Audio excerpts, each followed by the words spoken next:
But now, of course, I'm going to bring in the people that make this show happen, the energy of the show, if you will. Of course, my right hand, the most beautiful host of Winter Meetings, Craig Newton. How you doing, sir?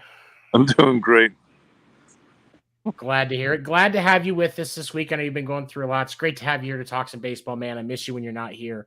And next we have a guy with a better pitching ERA in Major League Baseball than Albert Pujols. My pick for the Veterans Committee for the Hall of Fame for the next vote, Stefan Weaver. Hello. Thank you so much, Tony. And I'm very happy to also have with us this week. He hosts the Sports Report on Monday night, 10 p.m. Eastern on Pinfall. He also hosts Geek Gauntlet Saturday nights at 10 p.m. Eastern. He is a Mets fan, so don't take everything he says seriously. This is Will Morgan. How you doing, guys? Thank you for having me. I do appreciate it. Thank you for joining us, Will. We do have another guest. Corey should be joining us at some point. He's dealing with some technical issues. If we can't get that worked out this week, we will have him next week. And we definitely hope to see him soon. But guys, man, there's so much that's gone on in baseball this week. I want to kick it off with Major League Baseball announcing some rule changes that will start in the 2023 season. This includes a pitch clock, the banning of the shift, and enlarging the bases from 15 square inches to 18 square inches. So Craig, I'm going to go ahead and let you tee off on this one first. What's your initial reaction to these changes? I like them. The bases, safety for the pitchers by far. Wider bases, that works quite well. And the shift, that was killing baseball. It really was. So I like the rules changes, and I'm glad they're happening as early as next season. I agree. I mean, sooner rather than later is always a good thing with stuff like this that's going to impact the game. I thought it was interesting that they talked about in the minor leagues, the pitch clock shortened the game time by an average of 40 minutes or more. Yep. Like continually, like just that quick, just with that change in the pitch clock. And I think that's very impactful because I know that's one of the goals that baseball has had. And I think that this small of a change, which it's not harming anybody, it's just quick, speeding up the pace of the game, giving everybody a play clock. I don't think that's a bad thing. Will, since you are a guest, I will let you take the second. What do you think, man? I love the pitch clock because that's one thing that baseball sorely needs, and why it suffers with other sports. This the speed of the game is extremely slow. This is going to speed it up and give it a really big boost in the arm that it needs. Pitcher safety, I'm down for it. So these changes are going to help the game tremendously. I don't know if it helps amongst popularity, but those who are existing baseball fans should enjoy the changes. Stefan, are they keeping the Ghost Runner? That has not been eliminated at this point. And I was actually going to kick this over to you next, Stefan, especially as a former pro pitcher. What kind of an impact do you think this is really going to have overall? Especially, we'll start with the pitch clock and we can talk about the other stuff. Well, I like the pitch clock, but I'm a pitcher, so let's keep in mind there's also hitter's clock. Hitters have only a certain amount. Right. I mean, that caused a lot of delay, too. Hitters getting out like Dustin Pedroia, spending 10 minutes on his batting glove. And, this year they're supposed to keep 1 foot in the batting box, but that was never enforced. So, right. That's true. Yeah, but I think it's a good thing. Plus, the shift thing, I hate the shift, too, like Craig, but I hate the fact that they abandoned it because – if the offense is going to give it to you, why not take it? I think the best way to get rid of the shift is to have the hitters beat the shift, go the opposite way. You see so many hitters just rolling the ball over to second, 1 out. So if hitters, whenever they go to the opposite field, the announcers invariably say, well, in order to break out of a slump, the best way to do it is go to the opposite field. So why doesn't everyone do it? Well, I'm one of those where that's honestly like a little bit bigger bases. Like, honestly, I don't really think the bigger bases are going to have a huge impact in the grand scheme of things. I think you maybe see an average of an increase in 1 run every 5 or 6 games. So I don't think that one's going to have very much of an impact at all. With the shift, though, my issue is when you are a hitter at any stage, your hitting coaches are working with you on directional hitting. And, and honestly, like as somebody who that was my bread and butter. When I got a hit, I just, I found the gap. And, it does take some time, but it's all in how you push that weight out as you make contact with the ball. It is possible to do. Every hitter can. I'm looking at you, Joey Gallo. Every hitter can learn how to directional hit, but the league isn't the league isn't going to stand by and let this kill the game, because too many hitters refuse to learn how to directional hit. They'd rather just, they're going to go in the shift, I'm just going to go for the long ball.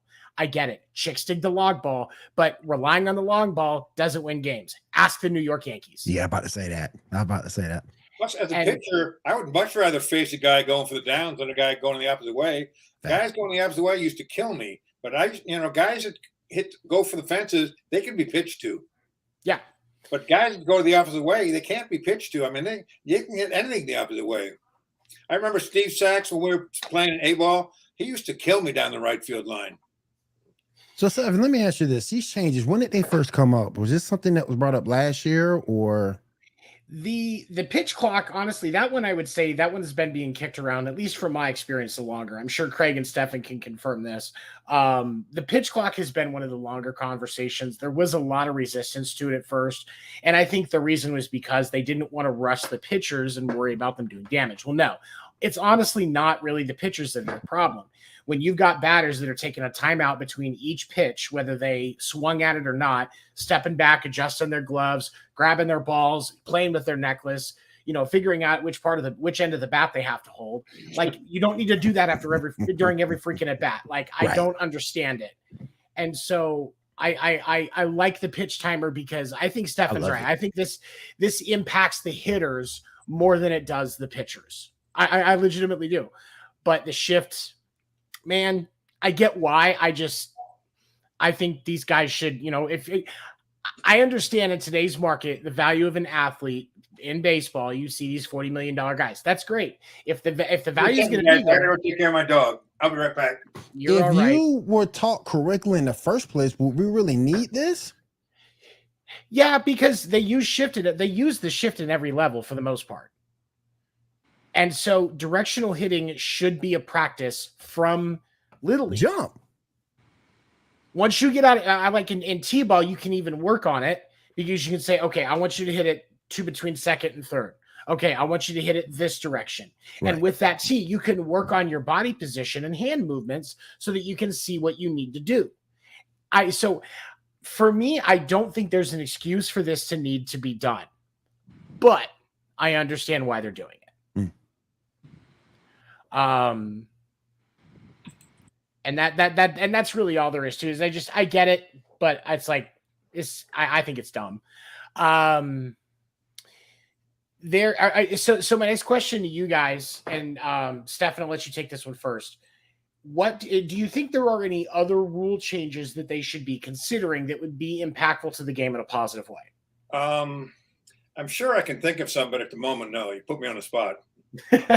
Will, what do you think? I do think that the laser strike zone is going to help a lot. I love that idea. Yeah, that was going to be my thing. I think that's a great idea. I'm tired of, he's a low ball ump, he's an inside ball ump, he's a high ball ump. A strike is a strike. I don't care what kind of ump you are. Yep. It is, and this is the thing, is what you're going to see. Like, I thought it was funny, because for those of you that don't know, celebrity umpire, which I think shouldn't exist, but it does, because Angel Hernandez is a nutsack. Angel Hernandez sued the major leagues, claiming racism for why he hadn't gotten a crew chief position. What? This man, who misses more balls and strikes than Stevie fucking Wonder, is suing me. And that blew me away. But the MLB's response was probably one of the best diss tracks since Eminem hit MGK. Like, I'm just going to throw it out there. So you mean to tell me because he didn't get what he wanted, he threw a charge of racism out there? And that's the thing. It is completely legitimately, that is exactly what he said. So that's, because and what makes it worse is even throughout discovery, which, you know, when they're going through lawsuit discovery, they look at everything. They have not been able to come up with any actual concrete proof that the league did anything. And I will always be open to hear somebody out when they say they're a victim of racism. We all should be willing to listen. Yeah. But that person, this is petty.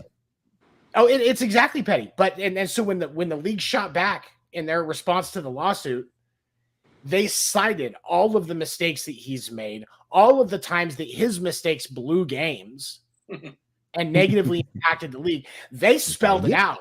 And I was like, somebody needs to take him to the hospital, get some burn cream. Yeah, he's going to have to like live in just a vat of aloe for a while. At the end of every year, each team sends in a report card on an umpire. I'm sure he did not get a good report card. Everybody.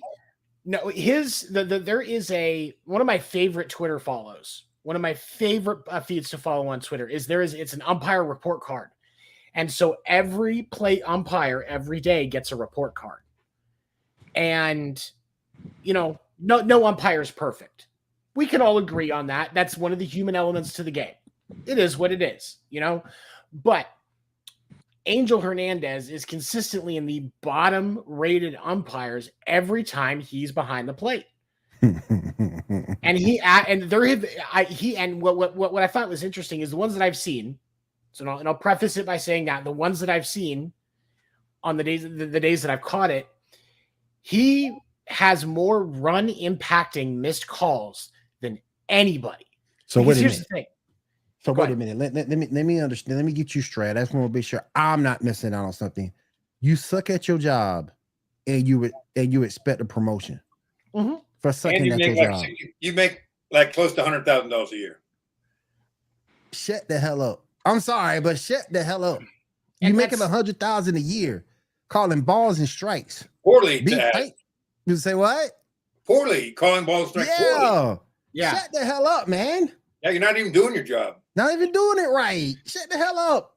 And that's what I don't get is like, I understand that these guys make mistakes. Like we joke about Scott Foster in the NBA a lot because he sucks, but he actually gets it right on a pretty consistent basis. Yeah.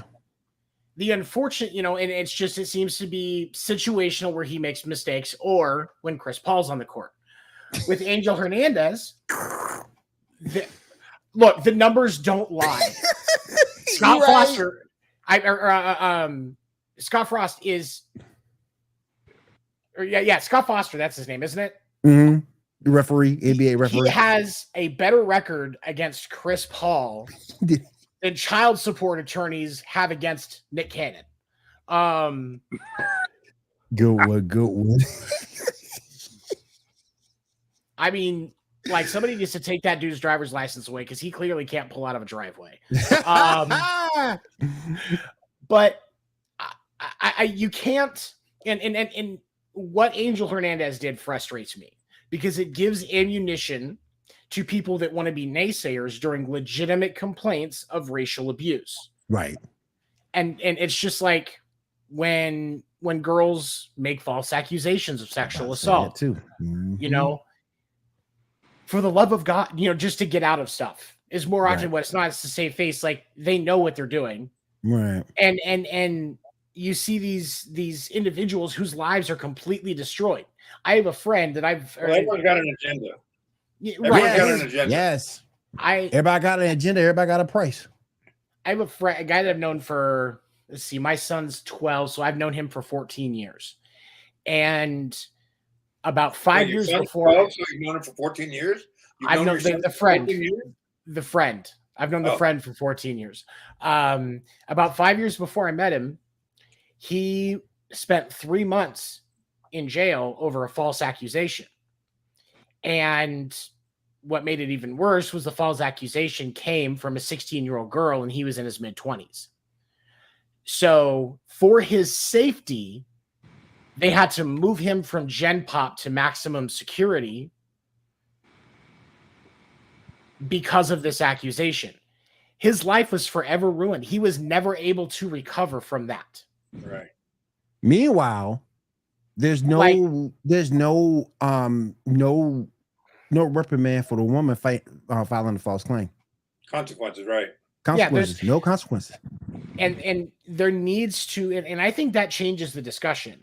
Ooh. Now, and I can see the naysayers on that when you have consequences for false accusations of racial issues or like sexual assault, stuff like that, you know, because, well, I mean, and you do, because there's defamation lawsuits, or, you know, look, Amber Heard and Johnny Depp, that is the thing, you know, it's a prime example. I sell insurance, I sell home and renters insurance, and we offer a fringe coverage that you can add on where you're covered if it's a personal issue and you get sued for libel, slander, or defamation of character.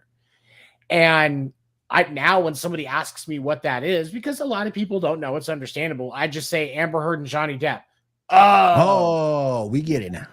Yeah, and that's literally what it is. The problem is it's most of the time, the only time those go through is when there is a severe financial loss. And so somebody like my buddy that was just, you know, a construction worker and a scout leader and a dad that had to spend 90 days in jail, not going to be a defamation case on that Heard, especially since the person that was made the false accusation was a 16-year-old girl. That's not going anywhere. So he's left without anything. And he'll never get a job again. Well, and he still works in construction because he was adjudicated. It was proven that he didn't do it. He can still work, but any new company that he applies for, he has to ask him. They're going to ask him, because companies now, when they have employees, they Google them. Mm-hmm. Well, guess what? Now I've got to provide a documented proof that this charge was released, and it was found that I was innocent. This was false accusations, because otherwise I'm not going to get my foot in the door.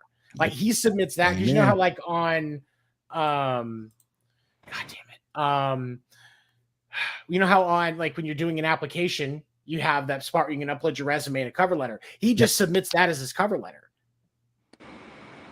Like, imagine having to do that. Yeah. For the rest of your life. That's bad. You know, so there needs to be legitimate consequences for those issues. But the problem is, when you have people that are on the fringe outlier of issues that are trying to get their case heard, you start to get concerned. Well, it's harder to prove what I'm saying. So am I going to be a victim of this, even though I was actually a victim? And that's where the, you know, catch-22 comes in. So that's what makes it difficult. But don't be a dick. I guess that's the moral of the discussion. Yes. All right. All right. So next thing that we wanted to talk about, we talked a little bit last week and in the Sports Report After Dark before last week. We talked about the fact that Major League Baseball minor league players have started the process to unionize. And the Major League Baseball Players Union, the MLBPA, is actually going to be over this new union. They have been facilitating the process. They actually, to staff the minor league players union, they actually absorbed 2 organizations that were advocating for minor league players and gave them all jobs, which I thought was stellar. Yep. But they sent out the union cards. They're in the process of certifying the vote right now. ESPN had an article earlier today, I think I sent it to you guys, where they said that they had agreed on a neutral arbiter that is going to certify the votes, make sure everything's legit. But what initially shocked me, but now that I think about it, the more I think about this, it makes sense. Rob Manfred on Friday said that the league was preparing to voluntarily accept the union and not make it a more drawn out process. Think so. Man, fuck Rob Manfred. Well, he's still got to make up for this year, beginning of this year. Fuck him. Hey, my only issue with that is this. Those guys have been done a great injustice over the years, because when you go back and look at the minor league system, a lot of times these guys aren't making a whole lot of money. They have to go find outside jobs to try to make ends meet, and that's just completely wrong. Just like a semi-pro football player, you out there pretty much, you play the season, you play whatever your contract, and then after that, no more money. You got to go out and do things on your own. It's about time, but the process is going too slow, and I don't know if you can trust the people who's been against it for so long. Now they come up and saying, Okay, we're going to accept this. Can you trust that? I think that you can. And here's my thought. I know I've shared this with you guys. And Craig, I'll let you tee off on, I'm gonna let you guys tee off on this next because I get why the heads are shaking. But here's the thing. Rob Manfred hates baseball, but he is a businessman. True. And one of the things that baseball has struggled against is not having as recognizable athletes as many recognizable athletes as they prefer. They don't have as many household names consistently as they would like. Those household names sell baseball. That's baseball, fault, and that is baseball's fault. But with changing, with fixing the minor league process so that these guys can play baseball professionally and not have to worry about their family. And I'm going to say it like that because that's really all the expectation is that these guys want, and that's not unreasonable. No, if baseball wants to drag more, wants to get more of these guys to come through the baseball instead of going to the other sport that they could be drafted in, like football or the NBA. You've got to fix that system because the money in the minors is a detractor for a lot of guys and keeps a lot of guys from being able to put the work in. Mm-hmm. So if you make standards for facilities and living conditions and pay and make sure these guys have the ability to eat, and also that they have the ability to, not be a burden to their families. Why, you get long-term benefit from that because when you start seeing these big names like the next Kyler Murray, we'll use him as an example. Instead of going to football and taking all those brain injuries, he takes the baseball money because he knows at the end of the day he's going to make more money. Because you can make more money as a professional baseball player than you can as a professional football player, and partially no CTE, and no CTE. Thank you. Bless you. But that 5-year gap where you're going from getting drafted to getting to the majors, you got to be able to take care of stuff. Yep. And so I get that. But Craig, I'm going to have you last on this one because I'm going to get Stefan next. Stefan, what do you think? I agree. I mean, and I think I talked to you about this before. The way it works in the minor leagues is when I was in A-ball, it was like $600 a month and about $750 a day in meal money, which is nothing. Then you get to AA, it's like, you get like $12.50 a month and you get like $17 for meal money. And then when you get to AAA, you get like $2,000 a month and you get like $25 for meal money. So the poorer you are, the less you get. And those guys in single, I mean, they need to eat as much as big leaguers. Well, yeah. I mean, the most successful guys in the majors, or in any professional sport, a noticeable chunk of their pay is being invested into their bodies for a dietitian, the right food, all of those things. So, it's one of the things that helps them. Is why Tom Brady has lasted for 20 plus years because of those James. LeBron James. These guys spend $1 million a year on their body, taking care of their body. That's how they stay at that elite level. Got to give these other guys a fair shot. Craig, what do you think about all of this? I don't trust the SOB as far as I could throw him. Right there with you, buddy. Right there with you. I don't blame you, honestly. Major League Baseball constantly plays a shell game with the minor league because once a player is put on the 40-man roster, once he comes up to a big club, that clock for free agency starts ticking. So they keep stringing these poor minor leaguers along. They bring them on the 40-man roster, but they won't bring them up to the big club. They want to keep their free agency clock frozen for as long as possible. Now, with major league owners now agreeing to this minor league union, that is going to speed up the clock for free agency down the road. That's why I don't trust it. There's something they're getting out of this that I'm not seeing, but I smell a rat. I don't trust it at all. I don't blame you because owners cannot be happy with this, with the minor league union. I mean, it's just more money for them. Yep. It was only a matter. I can't help but think it was only a matter of time before this happens. And so I think you may be right. They may smell a rat and they may be trying to soften their guard when they get to the table, things are more beneficial for them to try, which can be expected. But if baseball uses this correctly, if the majors use this correctly, they can use it as a tool to bring some life back into baseball. Now, of course, the track record proves that the chances of that happening are slim and less than that. I think it's just above Stefan's Hall of Fame chances, but now you said something that I want to get back to at some point. What's that? Baseball players and popularity, how they don't have the guys out there who looking at their superstars the way that they should. Mhm. That's all baseball's fault, and it needs to get better because these guys can bring in more money for their clubs, which can translate to other things.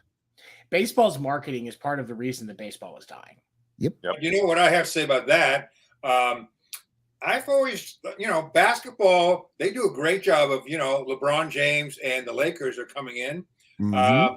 And football, same thing. Tom Brady and the Buccaneers are coming in. Mhm. And I always thought that baseball didn't need that because it's the game that sells itself, not necessarily an individual. It's not an individual game. My thing is though, that person's Albert Pujols, Don Star, Aaron Judge, up and coming star, look like he's going to hit 63 this year. You can push that. That's something that you can push. Yeah. To help with popularity of the game. You could take that money, use it for other things, and the marketing just hadn't caught up to what the NBA is doing and what the NFL is doing. The one thing that the NBA does correctly, and the biggest thing that NBA has started doing correctly, I'll say it like this: the reason that Adam Silver is the best GM in professional sports is he effectively uses the marketing to expand basketball and to make it reachable, and he uses the players. He came in and he improved the players' seat at the table. Yep. And because of that, the players give him a hell of a lot more respect, and he's able to get a lot more accomplished. Yep. Baseball's problem has always been owners versus players. I've said this multiple times. Baseball's biggest problem has always been owners versus players. If Rob Manfred really wants to change the direction of baseball, he needs to adopt the Adam Silver method, because it would completely change the game. But this is why I say fuck Rob Manfred, because you got ego there, and when you have an ego, it takes away the ability to have common sense. It's going to be my way, and that's it. You can't be like that. Adam Silver, one of the reasons why fans of basketball, like the dedicated fans, like Adam Silver, is because Adam Silver looks like he likes baseball. Basketball. Mm-hmm. But the fan perception of Robert Manfred, and most of the owners, I'll even say, is that they don't like baseball. They are about a business. They just want to make money. They don't want to make investments. Okay. Baseball needs to change that, because in today's day and age, the owners aren't reachable. They're not personable. And back in, Craig and I have talked about this, up into the 80s, the owners sat down in the stands. You could walk up to the owners, you walk into your seat, say, hey, talk baseball with them. Yep. There were multiple owners. Yeah, you can't do that anymore. Ken Kendricks probably has forgotten what the inside of Chase Field looks like. He hasn't been in there in so long. Yep. His office isn't in Chase Field. And that's the thing. And that's the thing is you've got to, if you really want to bring a breath of life back to baseball, you have to start effectively marketing your players. And ultimately, you can pick one from each team. It's not hard. There is a legitimate marketable player on each team. And you utilize that paired with giving players a more legitimate seat at the table. And maybe, you never know, because like I said, when you try to look at this unionization of minor league players optimistically, this has a bigger impact on the player side of things and gives them more weight in discussions for CBAs, whether it's the minor league CBA or the MLB, the Major League CBA. So this does change the seat at the table that the players have. If baseball uses it correctly, this can be a good thing, and that could be what they're trying to do. Again, we trust Rob Manfred about as well as we can throw him, but it's right there for them to fucking take at this point.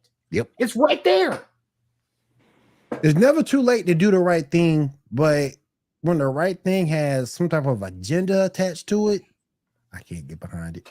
And it's business. There's going to be agendas on both sides, no matter what. Like, we can be realistic about that.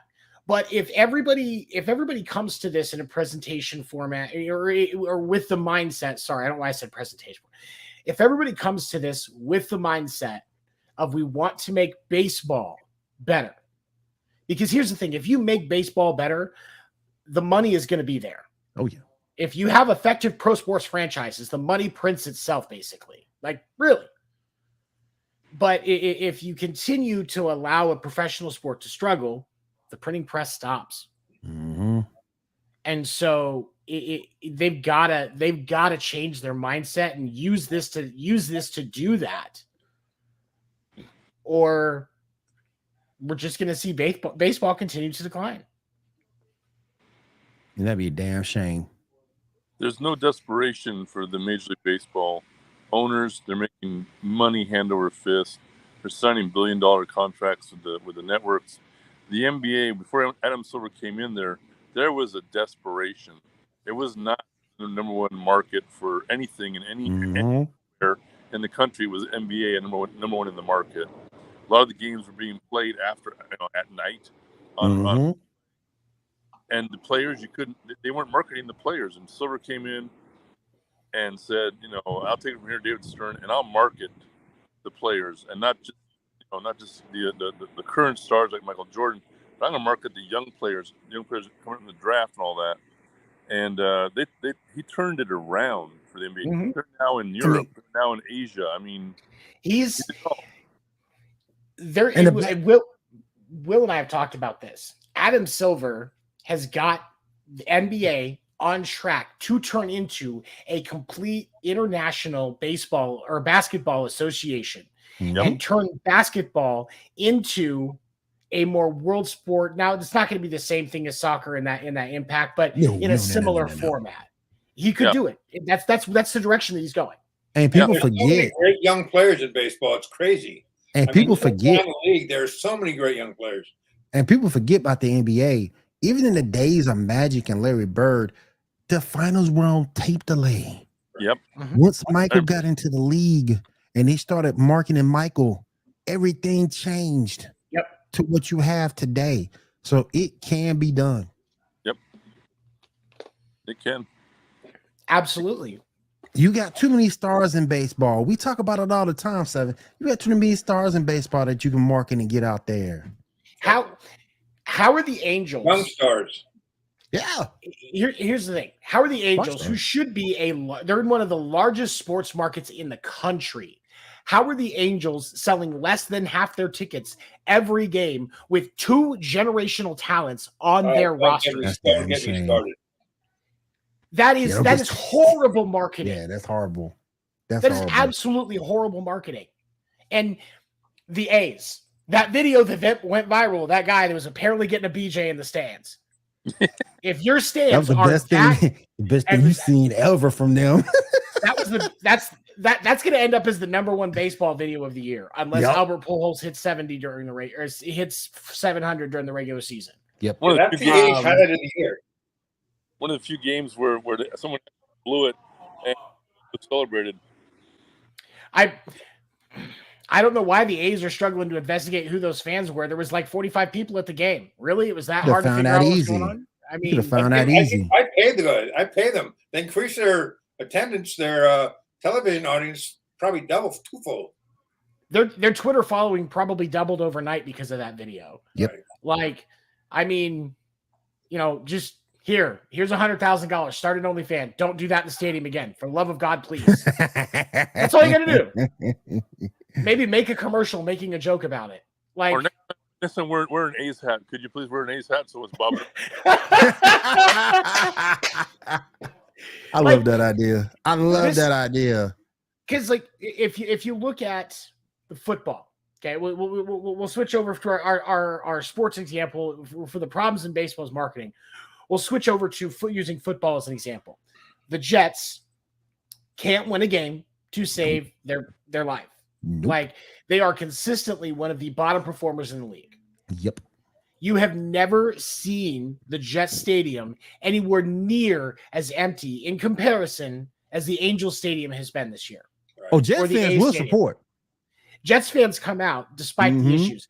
The Jags, yes, they have one of the lower attendances in the league. They're a great example, but guess what? Their stadium is still not comparatively that empty.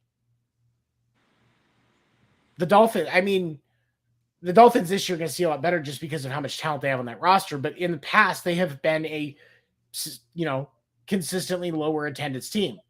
They have never had the low turnouts in NFL games that you see at baseball games. And it's marketing. And what it is, so here's the thing. When your season ticket holders buy the season tickets, that immediately counts for the attendance of that game, whether they show up or not. Yep. So even though you can only see 1,000 fans in the stadium, guess what? Oh, the attendance was 18,000 today because all the season ticket holders' attendance counts no matter what. Yep. No, it doesn't. It really doesn't. You make less off of season tickets than you do off of season games, off of single game tickets. So you're an owner, and you know that. Why as an owner would I have any incentive to try and change and make it more fan friendly and more promotions for the players? I'm making my money.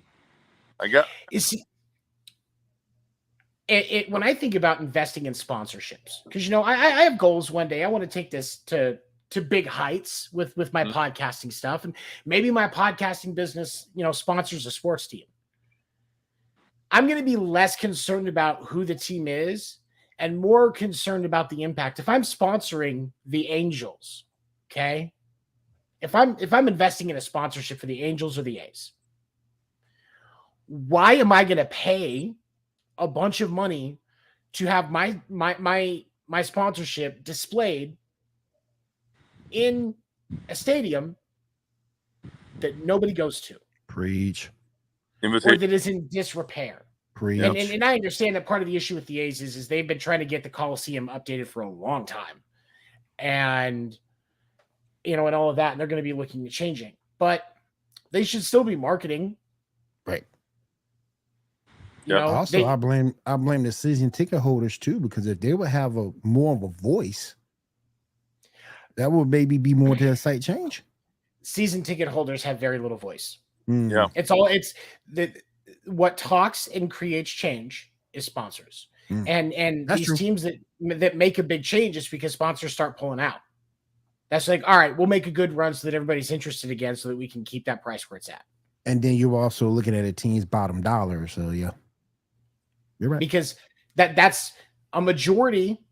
The two highest paying pieces of owning a sports franchise are the TV deals and the sponsorships. That's where most of your money comes from right there. What we saw during the pandemic, the average sports team only lost 20% of their revenue from ticket sales. There's 20 to 30% was the average across all professional sports. Merch still sold. Oh, yeah. Beer still sold. Beer still sold, yeah. Jersey still sold. Like all of that stuff still sold. And it was a 20% drop. So that's pretty impressive. Yeah. I mean, I think that's great for teams that they don't have to rely on tickets, but that also gets rid of this excuse where, we had to pay our players so much, so we raised ticket sales. No, I've always felt that including a salary cap, there should be a salary bottom, salary floor. Teams have to spend a certain amount of money that they get from the TV revenues on players and development. We should not have individual players with a higher salary than an entire team in the league. Yep. I agree. That's that's ultimately what it comes down to me is I'm there's a lot of players who are like, well, if we put in a salary cap, then we're not going to see as much on the top end. Okay, you're still going to make them a lot more on the bottom end. They did raise the minimum salaries with the CBA, which I think is great, but there needs to be, but too many teams rely on those minimums. There needs to be a salary floor. There absolutely, because like I said, an individual player should not have a higher salary than an entire team in the league. I've been a lot of those fans are passionate. They're good fans. They're just pissed they're just like Craig said, they're pissed at the ownership because of all the dumb shit they keep doing. Season ticket holders don't have Raider fans.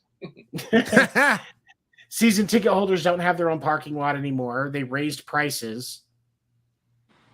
Why? Why support them? Right. They're all staying home watching them on TV. Exactly. I mean, hell, you can make your own. Get your big screen, you get your own concessions, your own beer, chill out at home. You're pricing out your fans. Yep. And that's the dumbest thing you can do in this business is price out your fans. Legitimately.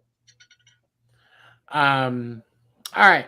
So the next thing I want to talk about, our final big topic of the evening, is I think the hottest playoff battle left in professional baseball right now is the battle in the National League East between the Mets and the Braves.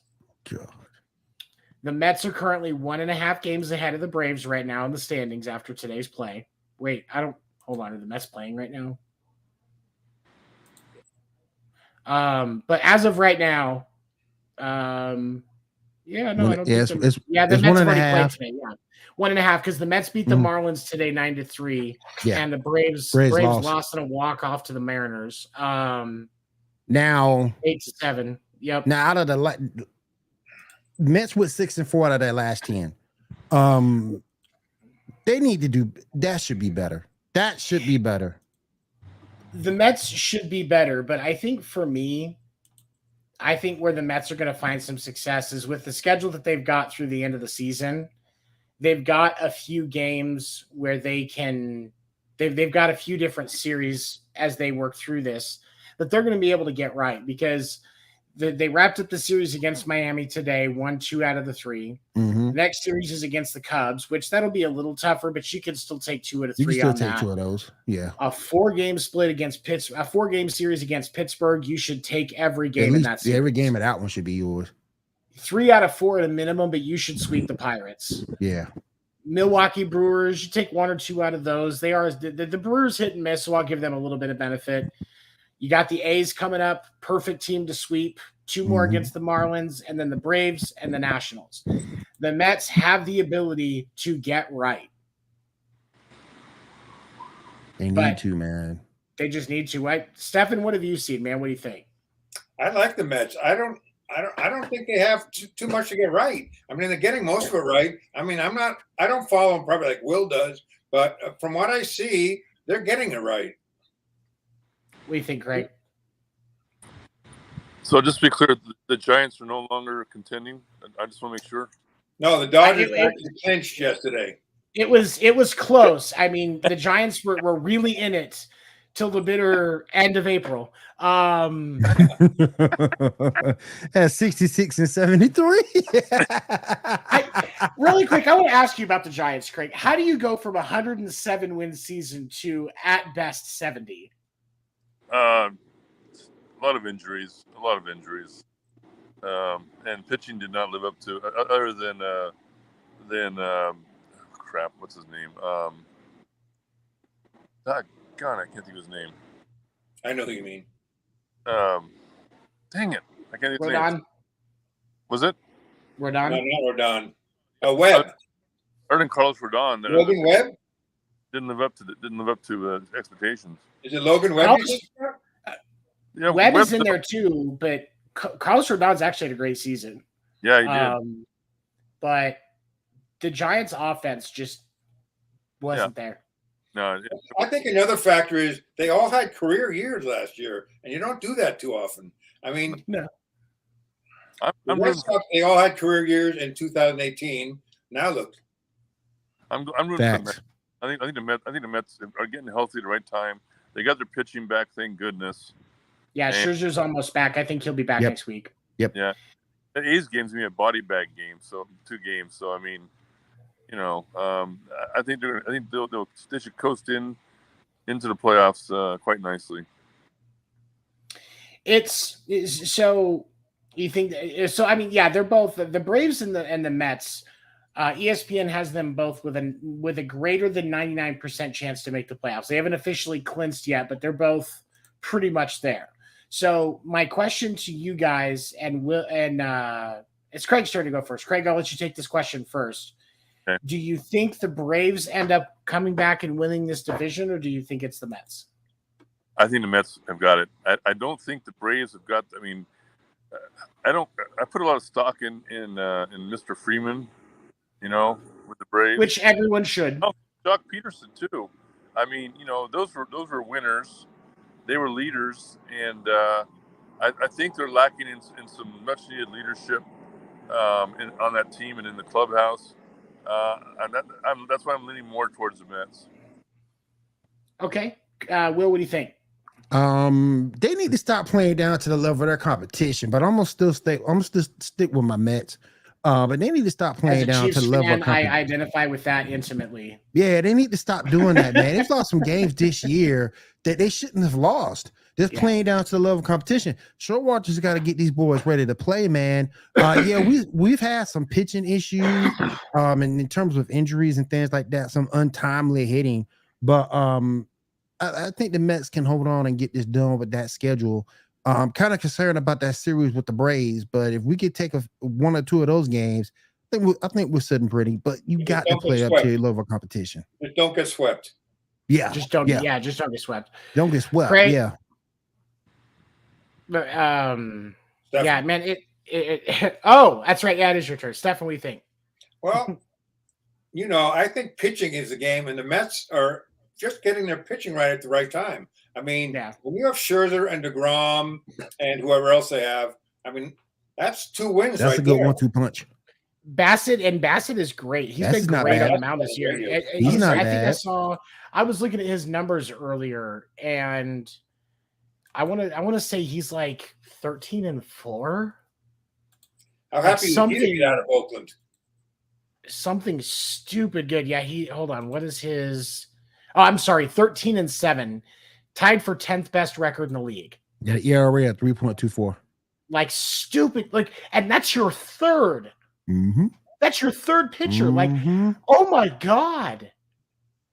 And you know, we talk about the Dodgers lineup, like their hitting lineup being essentially Murderer's Row 2.0. Like we've all used that this year.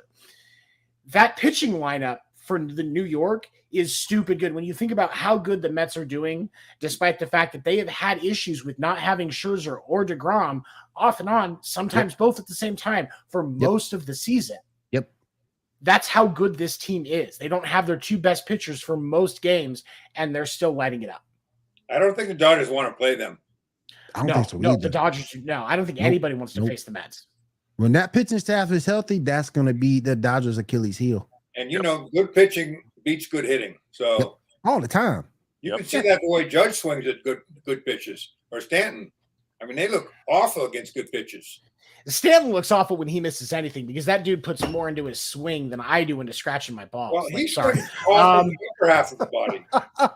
He swings all upper half. He doesn't use his legs at all. And if he would use the power that's in his legs that's clearly there, he would rake. Yep, he would. I don't get why his swing is the way it is. I really don't. It baffles me, man. I don't get it.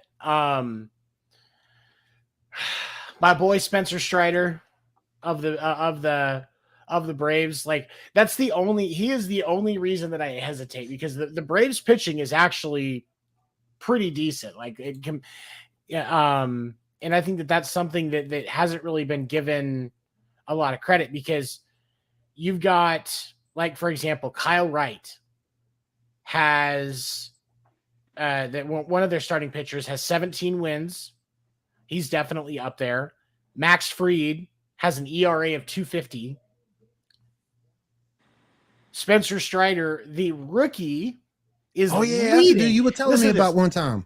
Listen to this. Spencer Strider is a rookie pitcher that is now starting, and he leads the team with 183 strikeouts. I remember you telling me about him. National League Rookie of the Year. I'm telling you guys, like this kid is ridiculous. Easy.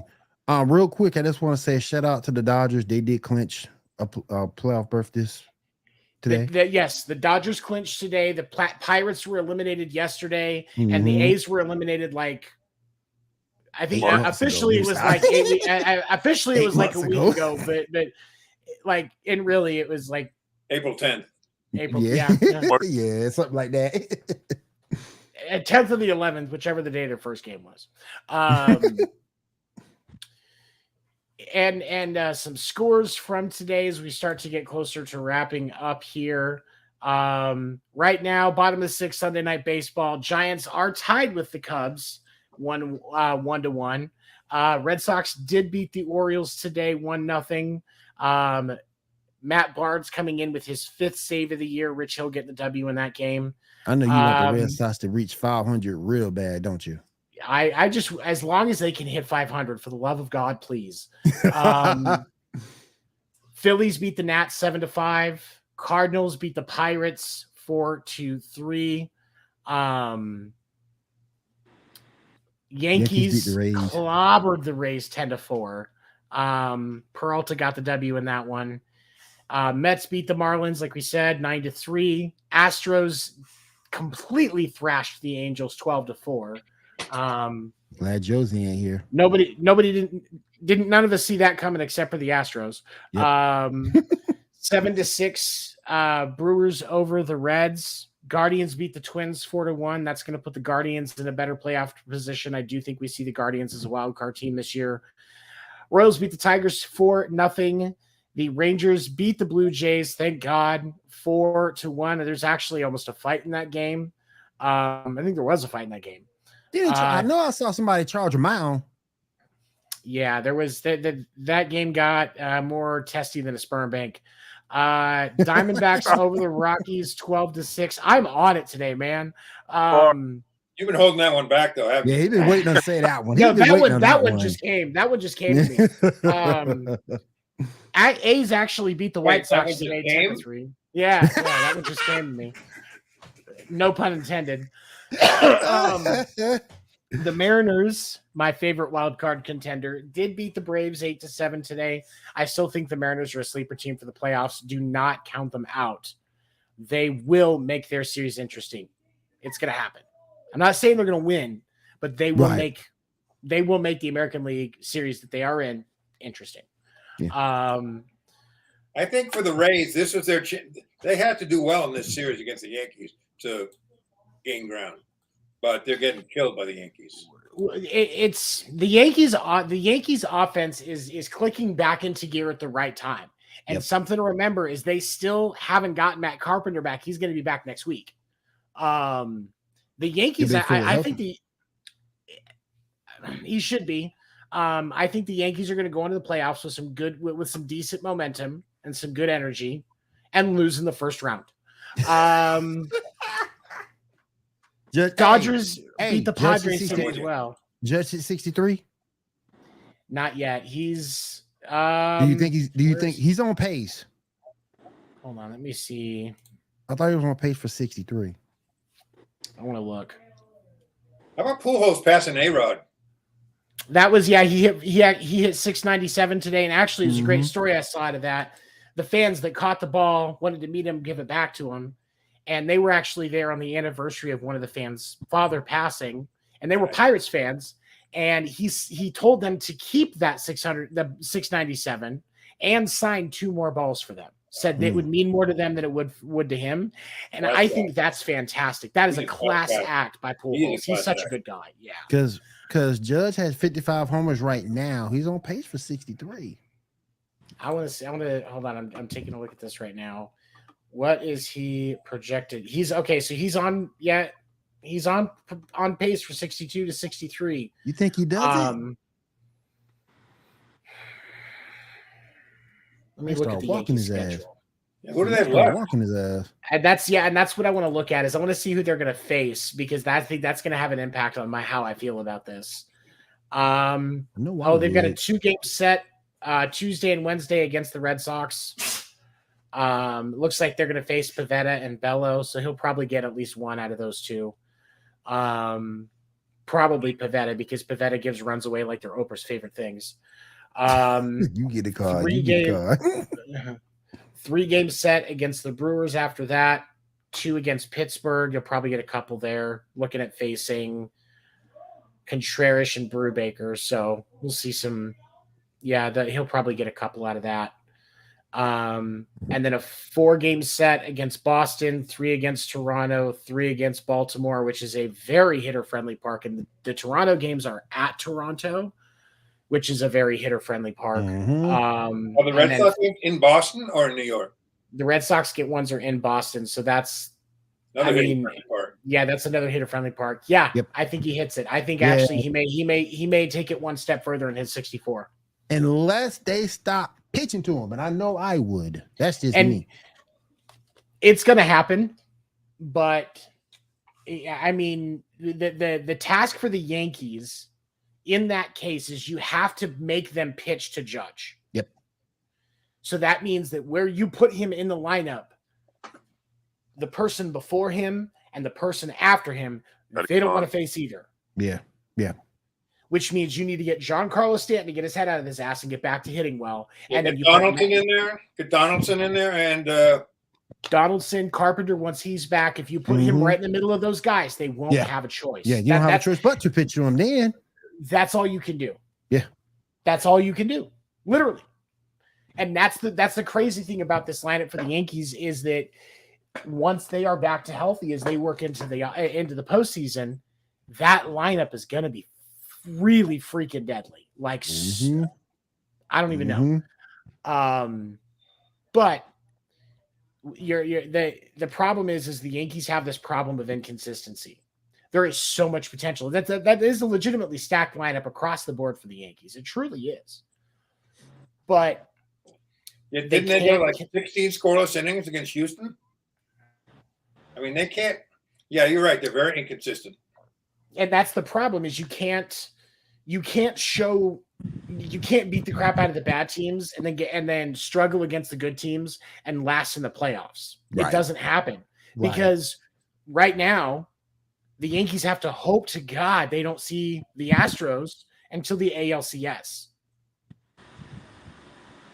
That's the Yankees' hope at this point is they don't have to face the Astros until the ALCS. Astros are going to the series. I think the Astros, yeah. I think we see right now it's either Astros, Dodgers, or Astros, Mets. We had the Mariners playing that spoiler, like I said. Yeah. That's based on what I can see. I know I'm not a former pro like Mr. Weaver, but even when I put my glasses on, that's how it looks. You know what I mean? Yeah. All right. So as we wrap up, any final thoughts? Will, we'll start with you, buddy. Mets, get it in gear, please.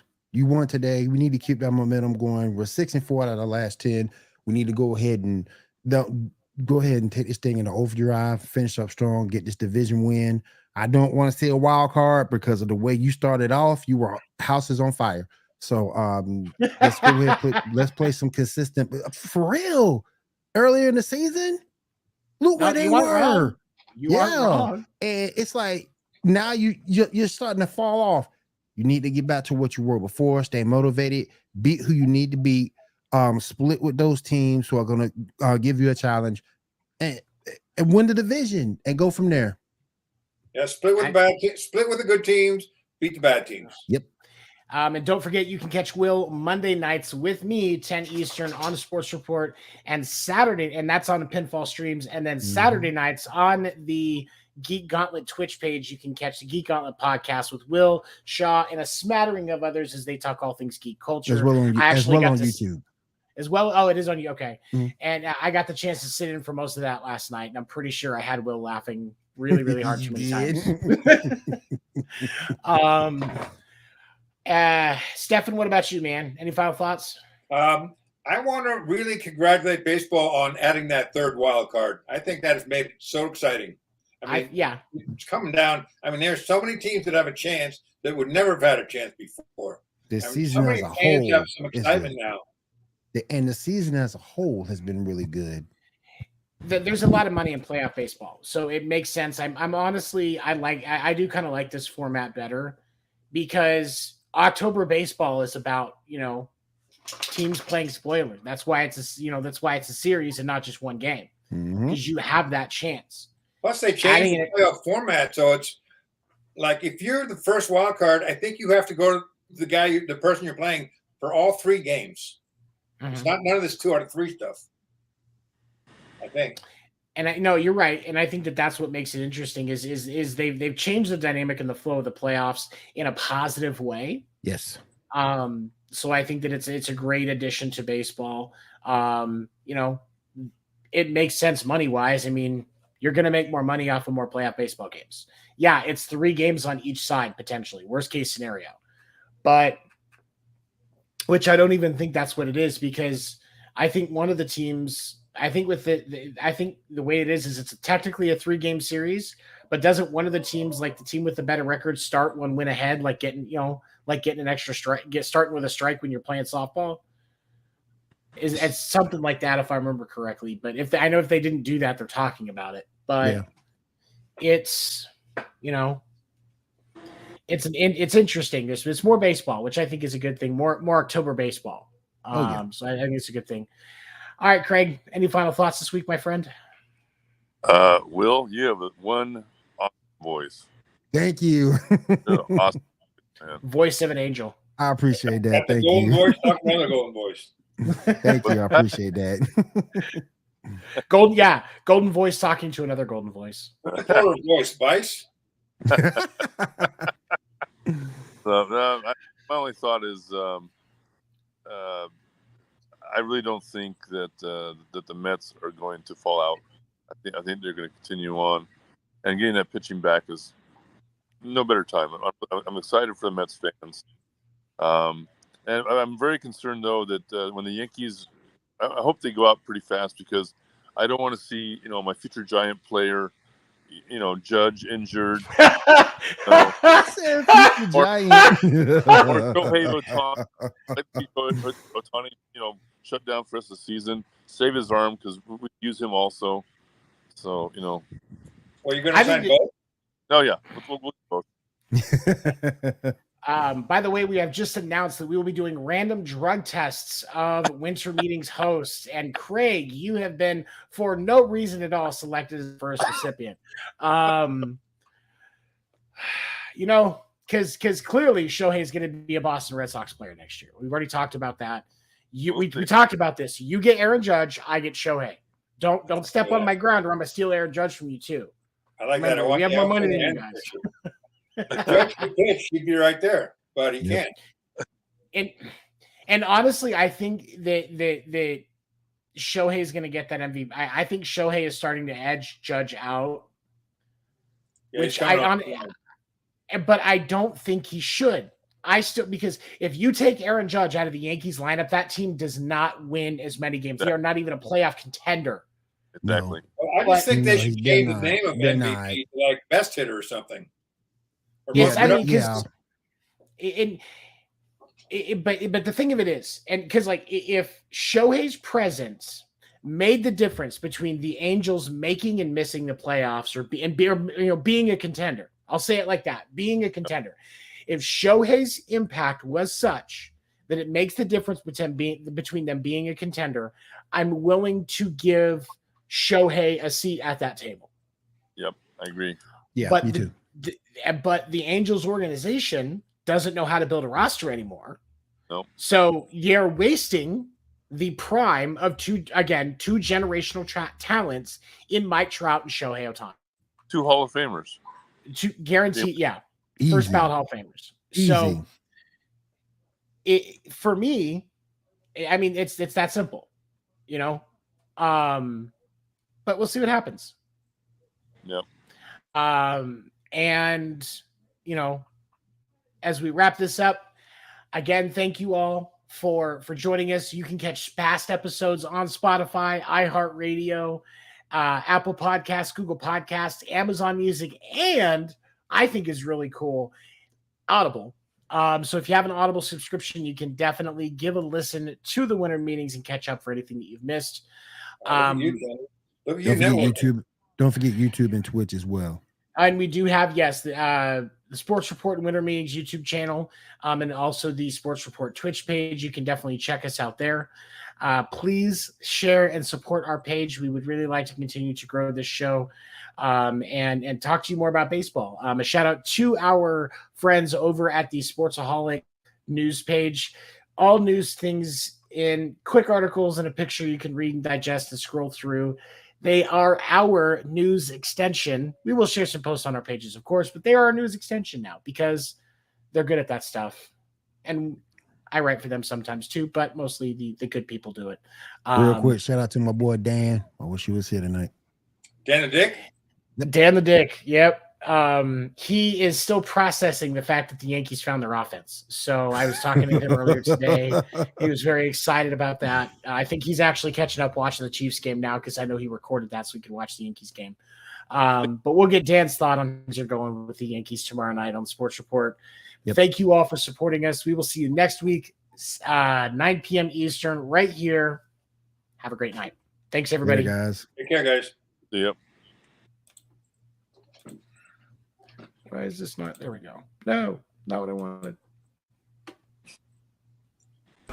Have we done?